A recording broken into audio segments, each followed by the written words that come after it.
بخش کمیته حالتهای فوق‌العاده در ولایت سوخت روز 21 ایول در نشست خبری جزئیات سیل روز 19 ایول در منطقه زرافشان را شرح داد.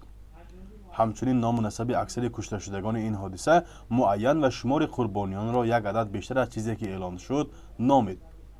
در ورقه اطلاعاتی نهاد آمده است که در شهر پنجگان جماعت دهاتی یاری دهه کشتودک روز 19 ایول بر اثر آمدن سیل 2 نفر استقامت کننده آن مسلمه ایگامبردی و سال تولدش 1968 و آرام ایرالی و سال تولدش 1959 زیر لایقه مانده به هلاکت رسیدند. همچنین در چراگاه‌های تابستانی دهه کشتودک که از دهه در بلندی تخمیناً 30 کیلومتر جای گیرند، نجات دهندگان پیاده حرکت نموده جسد 8 نفر ساکنان این دهه را که به نگاه بین چاروا مشغول بوده به هلاکت رسیدند یافته به پیوندانشان سپردند. اینچنین به گفته مسئولان 2 زن را که در منطقه مذکور بی‌درک گشتند جستجو دارند. آن روز در همین وقت و ساعت در ناحیه عینی در جماعت دهات اورمیتن دهه‌ای و شنگ نیز در نتیجه باران سیل به خواجگی خلق ضرری مادی رسیده است. سنه 20 یولی سال 2021 تقریباً ساعت 14:15 در حدود ناحیه عینی جماعت دهات فاندریا دهه‌ای شورمشک با باریدن باران آمدن سیل به قید گرفته شده است.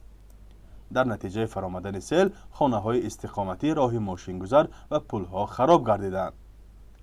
هنگام گذراندن کارهای برطرفسازی عاقبت آفت طبیعی به عمل آمده در پترود دریا جسد استقامت کننده جماعت دهات فاندریا ساکن دهه شورمشک بارانبای بارانوف سال تولدش 1957 دریافت کرده شده به مقامات دخلدار سپاریده شده است. از روی آموزش کارشناسان حالتهای اضطراری تنها در شمال تاجیکستان 293 موضعهای خوفناک وجود دارند که هر لحظه میتواند یرچ و سیل یا دیگر حادثات طبیعی منطقه زیست ساکنان را آسیب رساند. امروزه در 60 عدد منطقه مخیط کارهای فرماندهی گذرانده شده است.